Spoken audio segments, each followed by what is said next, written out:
Halo semuanya, kami dari kelompok B akan menjelaskan mengenai The Accounting Information System atau bisa disebut Sistem Informasi Akuntansi.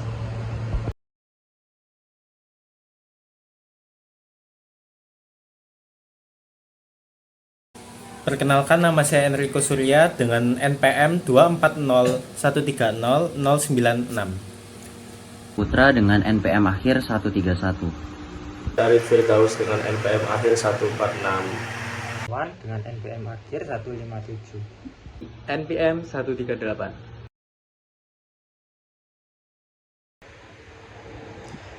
Baik, pada kesempatan kali ini saya akan menjelaskan hal-hal terkait sistem informasi akuntansi.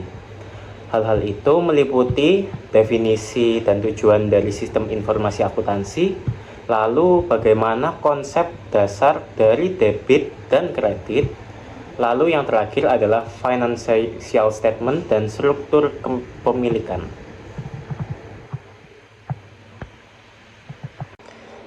Yang pertama kita akan membahas tentang sistem informasi akuntansi dan mengetahui untuk apa itu definisinya dan tujuan-tujuannya.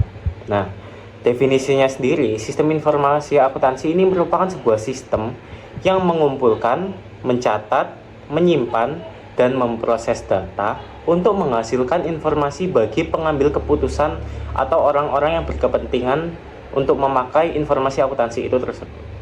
Nah, sistem akuntansi ini terdiri dari 4 komponen penting. Yang pertama ada personel, merupakan tim yang menjalankan dan mengawasi sistem. Lalu komponen yang kedua ada prosedur, merupakan rangkaian langkah sistematis dalam pemrosesan data dan data-data lainnya. Lalu yang ketiga ada perangkat. Perangkat ini dapat diartikan sebagai sebuah infrastruktur teknologi yang mendukung sistem itu dalam berjalan sendirinya. Dan yang terakhir, yang keempat, ada catatan, yang berarti sebuah bentuk dokumentasi transaksi dan informasi keuangan. Nah, 4 komponen itu tadi digunakan perusahaan untuk mengembangkan informasi akuntansi dan mengomunikasikannya kepada pembuat keputusan atau pihak-pihak yang berkepentingan tadi. Selanjutnya, kita akan membahas tujuan dari sistem informasi akuntansi itu sendiri. Nah, tujuan-tujuan utamanya ada 5, yaitu yang pertama untuk mengetahui jenis hutang dan berapa banyak utang yang beredar dalam perusahaan itu atau organisasi itu. Dan yang kedua, tujuannya adalah untuk mengetahui berapa banyak aset yang dimiliki dan dalam bentuk apa saja aset yang dimiliki perusahaan itu. Lalu yang ketiga, untuk mencari tahu apakah penjualan mengalami kenaikan dari periode-periode sebelumnya. Nah, yang keempat, untuk mengetahui arus kas masuk dan arus kas keluar. Sehingga manajemen dari perusahaan dapat menilai seberapa baik atau buruknya kesehatan dari keuangan perusahaan ini. Lalu yang kelima, apakah ada kerugian pada salah satu lini produk atau divisi dalam suatu organisasi atau perusahaan itu. Nah, itu ada 5 tujuan utama dari sistem informasi akuntansi, dan sebenarnya masih banyak lainnya tergantung pada kebutuhan perusahaan atau organisasi itu untuk mengkonklusikan suatu keadaan. Baik, selanjutnya kita akan masuk ke dalam konsep dari debit dan kredit. Bagaimana konsep debit dan kredit bekerja dalam persamaan akuntansi. Nah, konsep debit dan kredit ini merupakan fondasi dari pencatatan sebuah transaksi, di mana account atau akun mencerminkan dampak transaksi pada 5 elemen dasar akuntansi, yaitu aset, kewajiban, ekuitas, pendapatan, dan beban. Nah, sebelumnya kita juga harus mengetahui prinsip debit dan kredit ini, bahwa debit harus sama dengan kredit ketika dimasukkan ke dalam proses pencatatan transaksi. Hal ini supaya untuk menjamin keseimbangan dalam pencatatan transaksi dan tidak ada kesalahan di dalamnya. Nah, pencatatan debit pada satu akun harus juga diimbangi dengan kredit pada akun lain dengan nilai yang sama. Jadi di sini ada gambaran untuk konsep dari debit dan kredit ini sendiri. Nah, untuk mempermudah kita memahami konsep debit dan kredit ini, kita bisa menggambarkan sebuah akun sebagai sebuah tabel bentuk T. Jadi di sini debit akan selalu di kiri dan kredit selalu di kanan. Oke. Baik, selanjutnya di sini ada gambar sekilas tentang bagaimana jika entry sebuah debit atau kredit ada yang lebih besar, akun akan memiliki saldo yang terletak pada antara posisi debit maupun kredit. Jadi tergantung mana yang lebih besar. Nah, di sini ada dua contoh kemungkinan debit dan kredit. Nah, jika entry debit lebih besar atau nominal yang dimasukkan dalam kolom debit lebih besar atau lebih banyak, akun akan memiliki saldo yang terletak pada posisi debit. Jadi semisal ada dua transaksi di sini sejumlah $18.000, sedangkan di kolom debit, sedangkan ada transaksi hanya $3.000 di kolom kredit. Hal ini akan membuat saldo debit lebih besar atau saldo normal debitnya lebih besar, yaitu menjadi dari $18.000 tadi dikurangi $3.000 menjadi $15.000. Nah, kemungkinan yang kedua bisa saja jika entry kreditnya lebih besar dari entry debit. Nah, hal itu akan membuat akun memiliki saldo di posisi kredit. Seperti di sini contohnya, transaksi pertama nominalnya $10.000 dan dua transaksi selanjutnya, transaksi 2 dan 3 mempunyai masing-masing nominalnya $3.000 dan $8.000. Nah, hal itu membuat total dari transaksi kredit ini menjadi 11.000, sedangkan di debit hanya 10.000, sehingga membuat saldo normalnya ada di kredit karena nominalnya lebih besar tadi, $1.000.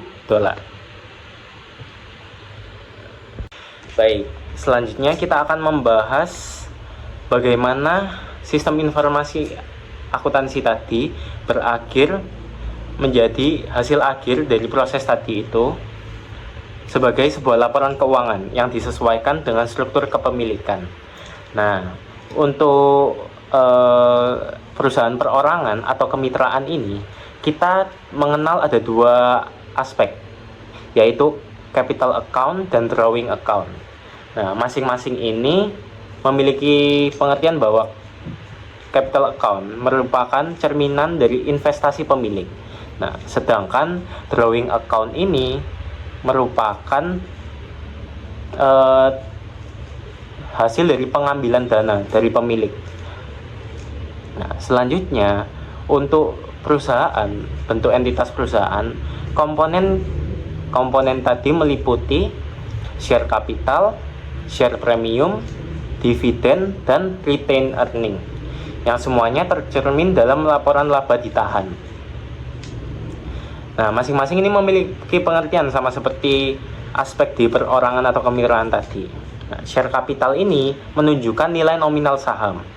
Selanjutnya, share premium ini mencerminkan selisih harga jual di atas nominal. Nah, untuk dividen ini menunjukkan pembagian laba ke beberapa pemegang saham. Lalu ada retained earning yang terakhir.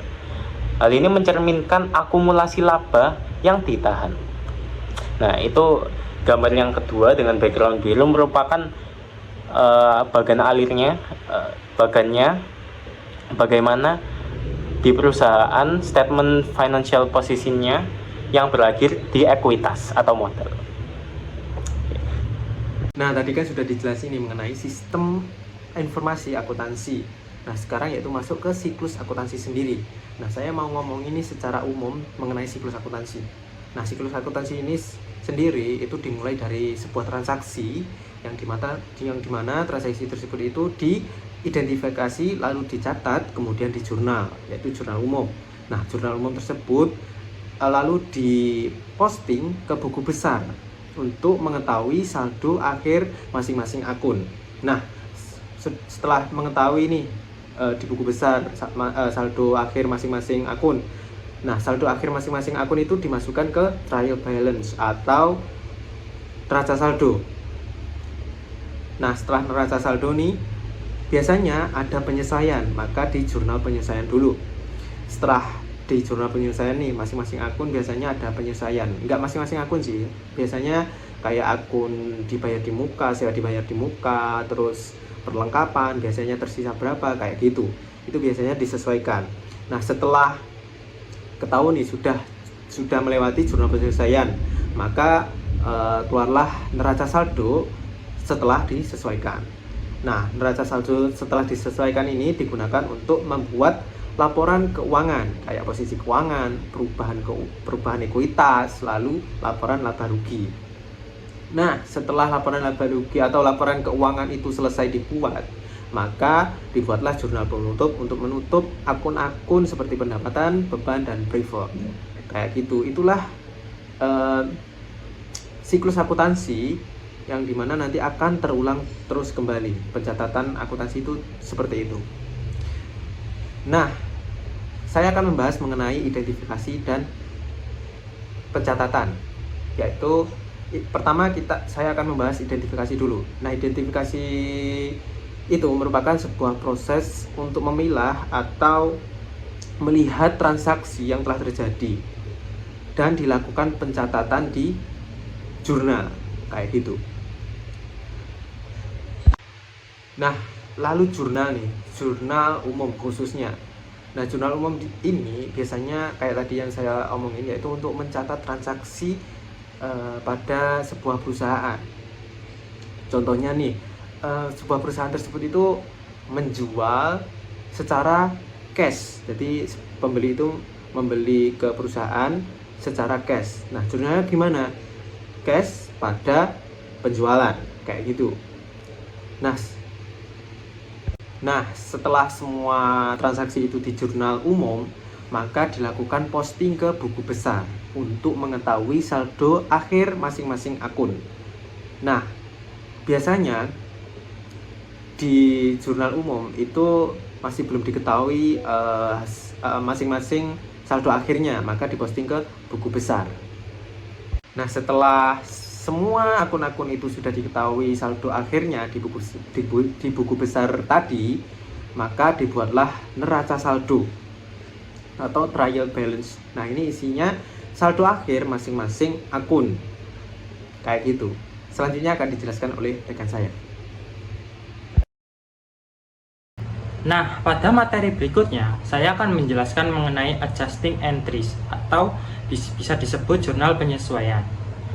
Jurnal penyesuaian adalah entry yang dibuat pada akhir periode akuntansi untuk menyesuaikan saldo akun agar mencerminkan kondisi keuangan yang sebenarnya. Ini dilakukan agar laporan keuangan seperti neraca dan laporan laba rugi menunjukkan informasi yang akurat dan sesuai dengan prinsip akuntansi akrual. Nah, di dalam jurnal penyesuaian terdapat 4 poin penting, yaitu yang pertama yaitu prepaid expense atau beban dibayar di muka. Prepaid expense atau beban dibayar di muka adalah biaya yang telah dibayar di muka tetapi belum digunakan atau dikonsumsi, seperti asuransi sewa atau perlengkapan kantor yang dibeli untuk periode mendatang. Contohnya, pada 1 Januari, PT ABC membayar sewa kantor sebesar 12 juta untuk 1 tahun ke depan. Pada akhir Januari, perlu dilakukan penyesuaian untuk mencatat 1 bulan sewa yang telah digunakan. Untuk jurnal penyesuaiannya yaitu beban sewa pada sewa dibayar di muka sebesar 1 juta. Nah, yang kedua yaitu unearned revenues atau pendapatan diterima di muka. Unearned revenues adalah pendapatan yang telah diterima tetapi belum diakui sebagai pendapatan karena barang atau jasa belum diberikan atau bisa disebut piutang. Seperti contoh, pada 1 Desember, PT ABC menerima uang muka sebesar 6 juta untuk layanan yang akan diberikan selama 3 bulan. Pada akhir Desember, layanan untuk 1 bulan telah diberikan. Nah, untuk jurnal penyesuaiannya yaitu pendapatan diterima di muka pada pendapatan jasa sebesar 2 juta. Nah, untuk poin yang ketiga yaitu accrued revenues atau pendapatan yang masih harus diterima. Accrued revenues adalah pendapatan yang sudah diperoleh tetapi belum dicatat karena belum ditagih atau diterima pembayarannya. Contohnya yaitu PT ABC menyelesaikan proyek senilai 5 juta pada akhir Desember, tetapi tagihan baru akan diberikan pada Januari.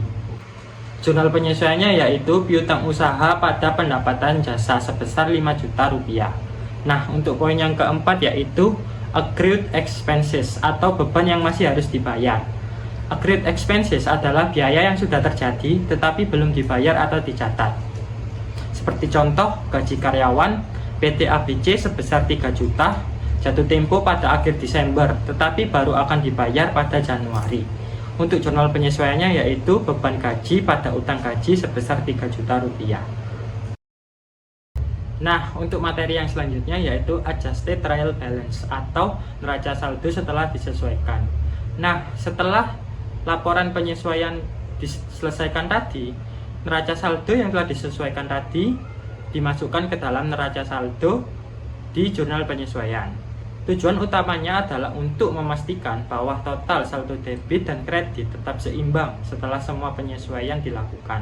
Adjusted trial balance ini digunakan sebagai dasar untuk menyusun laporan keuangan seperti laporan laba rugi, neraca, dan laporan perubahan ekuitas. Baik, selanjutnya kita akan membahas financial statement for merchandiser atau laporan keuangan dalam perusahaan dagang. Nah, dalam perusahaan dagang sendiri ada beberapa laporan keuangan yang harus kita buat sebagai seorang akuntan.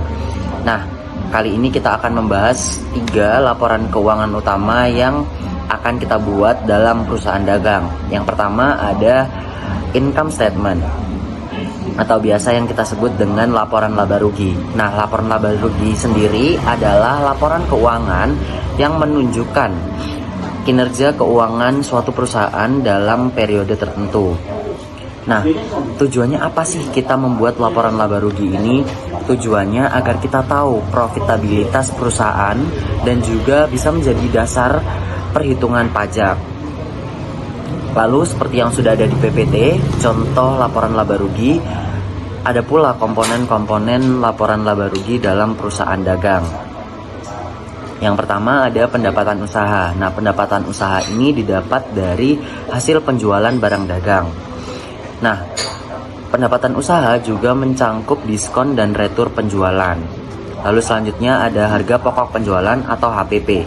HPP ini didapat dari biaya yang dikeluarkan untuk memperoleh barang yang dijual. Lalu selanjutnya ada laba kotor, yaitu selisih antara pendapatan usaha dan HPP. Lalu ada beban usaha, yaitu terdiri dari beban-beban operasional seperti gaji, biaya sewa, biaya listrik, dan juga promosi. Selanjutnya ada pendapatan dan beban-beban lain. Nah, sebagai contoh bunga bank, keuntungan atau kerugian penjualan aset. Dan yang terakhir ada laba bersih atau biasa kita sebut sebagai keuntungan. Nah, keuntungan akhir itu diperhitungkan setelah laba operasi atau laba bersih dikurangi beban dan juga ditambahkan dengan pendapatan lain yang akan menghasilkan laba bersih. Itu. Yang kedua ada statement of retained earnings atau biasa kita sebut dengan laporan perubahan ekuitas. Nah, laporan perubahan ekuitas juga salah satu laporan keuangan guna menunjukkan perubahan ekuitas pemilik dalam suatu periode. Nah, tujuannya yang pasti menunjukkan bagaimana ekuitas sebuah perusahaan berubah dari periode 1 ke periode selanjutnya. Lalu komponen-komponen dalam laporan perubahan ekuitas. Yang pertama ada saldo ekuitas awal, laba bersih, lalu ada setoran atau penarikan modal, dividen, dan saldo ekuitas akhir. Nah, rumus ekuitas akhir sendiri adalah ekuitas awal ditambah laba bersih ditambah setoran modal dikurangi dividen. Jadi, laporan perubahan ekuitas membantu dalam memahami bagaimana ekuitas sebuah perusahaan berubah dalam suatu periode. Informasi ini penting bagi pemilik, investor, dan juga pihak lain yang berkepentingan dalam menilai kondisi keuangan dan pertumbuhan suatu perusahaan. Selanjutnya ada Statement of Financial Position. Nah, Statement of Financial Position atau bisa kita sebut sebagai laporan posisi keuangan atau neraca adalah laporan keuangan yang menunjukkan kondisi keuangan suatu perusahaan dalam periode tertentu. Laporan ini mencerminkan aset, liabilitas, dan ekuitas yang dimiliki suatu perusahaan. Tujuannya apa sih kita membuat laporan financial position? Nah, tujuannya untuk mengetahui atau menunjukkan kekayaan dan kewajiban yang dimiliki oleh perusahaan. Di sisi lain juga dapat menilai likuiditas dan solvabilitas perusahaan. Lalu komponen-komponen dalam laporan posisi keuangan, yang pertama ada aset, yaitu sumber daya yang dimiliki perusahaan dan memiliki nilai ekonomi. Yang pertama atau terdiri dari aset lancar dan aset tidak lancar. Aset lancar ada kas, piutang usaha, persediaan barang dagang, dan beban dibayar di muka. Sedangkan aset tidak lancar terdiri dari tanah, toko, kendaraan, peralatan, dan juga hak paten. Lalu selanjutnya ada liabilitas atau kewajiban perusahaan. Nah, liabilitas sendiri juga terbagi menjadi dua, yaitu liabilitas jangka pendek dan juga jangka panjang. Nah, liabilitas jangka pendek yaitu liabilitas atau suatu kewajiban yang harus dibayarkan kurang dari 1 tahun atau jatuh temponya kurang dari 1 tahun. Nah, itu pasti masuk ke dalam liabilitas jangka pendek. Nah, apa aja sih liabilitas jangka pendek itu? Terdiri dari utang usaha, utang pajak, dan juga utang gaji. Lalu yang selanjutnya ada liabilitas jangka panjang atau liabilitas atau kewajiban perusahaan yang harus dibayarkan lebih dari 1 tahun. Nah, itu ada utang bank atau obligasi jangka panjang. Selanjutnya ada ekuitas atau modal pemilik. Nah, ekuitas sendiri adalah selisih antara aset dan juga liabilitas yang mencerminkan hak pemilik atas kekayaan perusahaan. Terdiri dari modal awal, laba ditahan, dan juga price. Jadi, laporan posisi keuangan dalam perusahaan dagang sangat penting untuk memahami posisi atau kondisi keuangan perusahaan pada suatu periode tertentu. Dengan mengetahui aset, liabilitas, dan juga ekuitas, manajemen dapat mengambil keputusan yang lebih tepat dalam mengelola bisnis perusahaan. Oke, kali ini saya akan membahas mengenai financial statement, yaitu laporan keuangan. Laporan keuangan sendiri terdiri atas 3 bagian. Yang pertama adalah income statement, yaitu laporan laba rugi. Yang kedua ada retained earnings statement, yaitu laporan perubahan ekuitas atau laporan laba ditahan. Dan yang terakhir atau yang ketiga adalah statement of financial position, yaitu laporan posisi keuangan.